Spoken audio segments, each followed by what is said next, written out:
Okay, it's another day. This is the week I'm taking off from school. Actually, it's fall break. And I've decided to, instead of going on vacation, try to finish my kitchen. So I think I showed in one of the last videos that we had the bottom cabinets. Let me show you that again. So the last time I had a break, we had a cabinet here.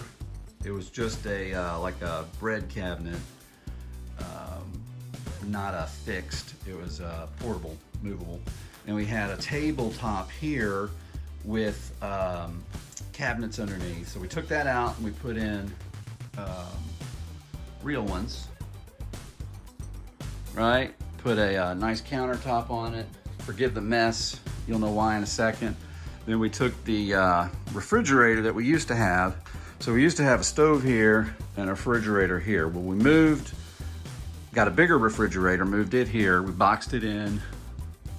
You can see the box. Put cabinets above. And then yesterday we put in this microwave. So we got the microwave in.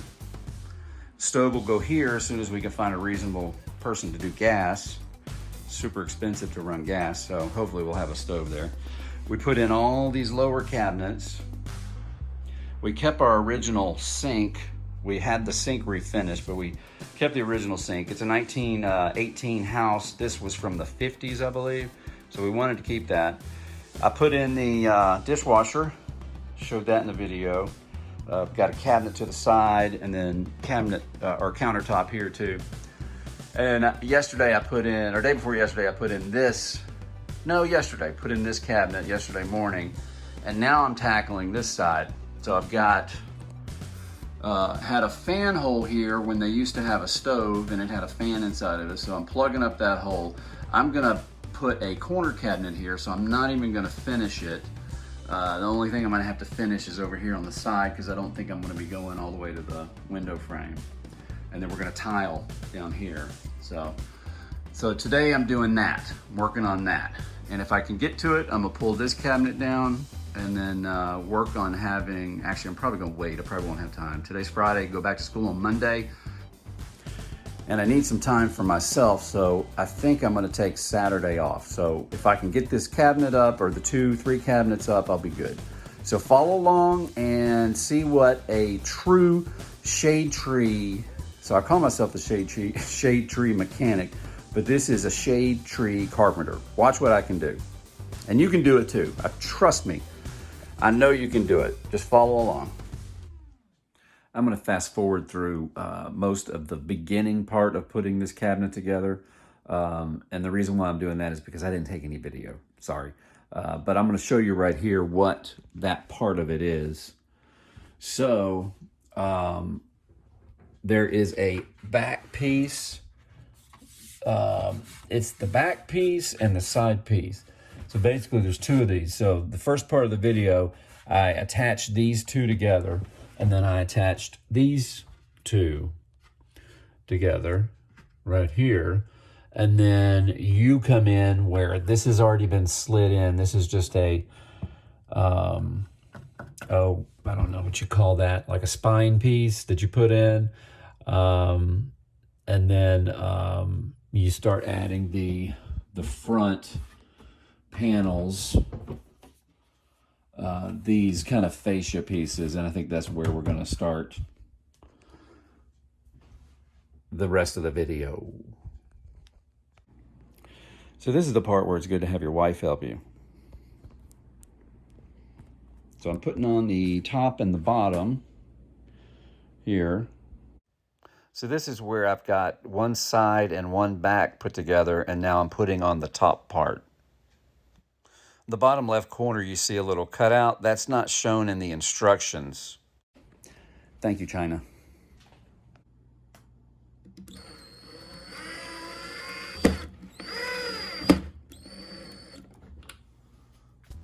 This is where I slide the spine piece in and get it ready to attach to the back.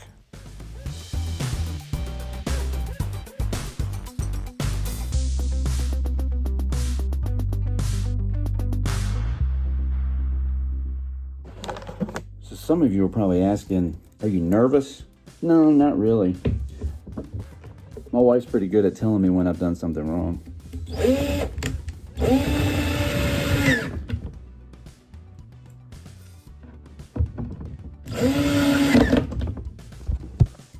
So this is the front face that I'm putting in now. You put in these wooden dowels and then put the two pieces together, and that forms the framing of the front of the cabinet. And this is what the door's attached to later.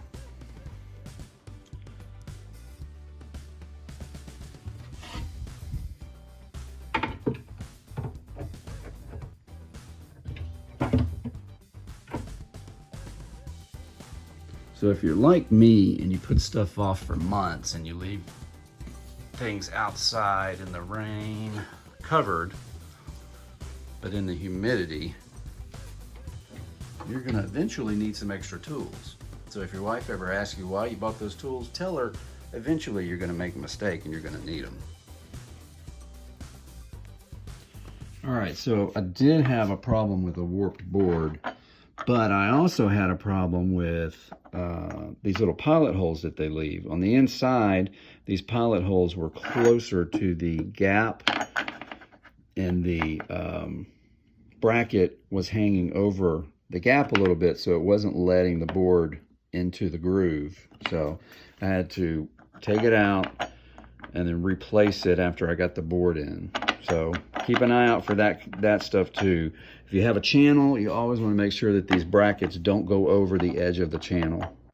Okay, so I'm going 4 3/4 from the ceiling. That way we can put up our molding. So I'm gonna come over here and mark 4 3/4 there.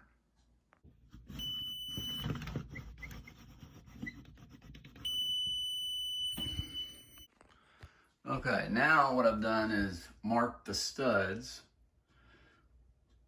from top to bottom underneath where I'm gonna have my cabinet on both sides, okay?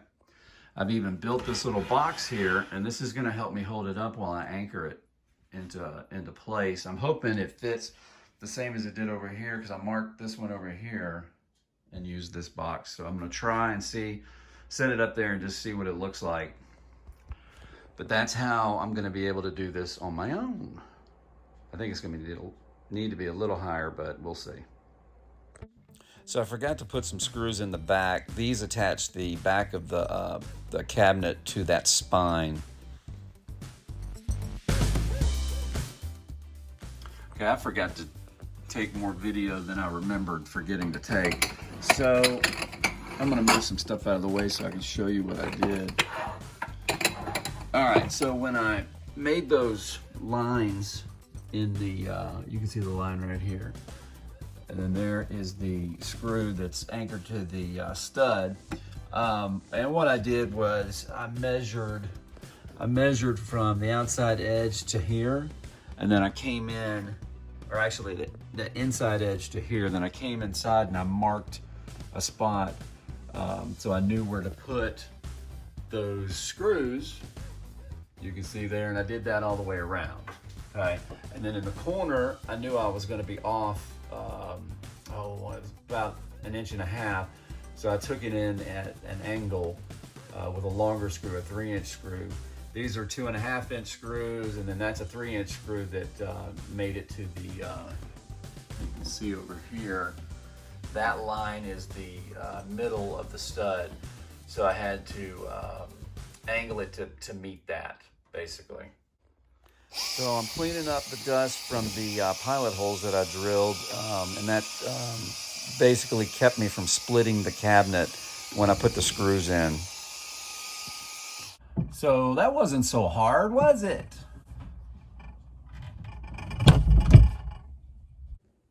All right, so we made it through another video. It's been a long day. It's already dark outside. You can see out the window. So next video, we're going to be taking this one down and replacing it, and I'm going to have basically two 30-inch cabinets. They're going to go from here over here. And then on the end, we're gonna have, or maybe in the middle, there's gonna be a wine bottle rack like this one, either in the center or over by our chimney. And I've got to refinish that chimney too. That'll be another project. If I can refinish it, I don't know if I can. I might just leave it like it is. It's pretty cool.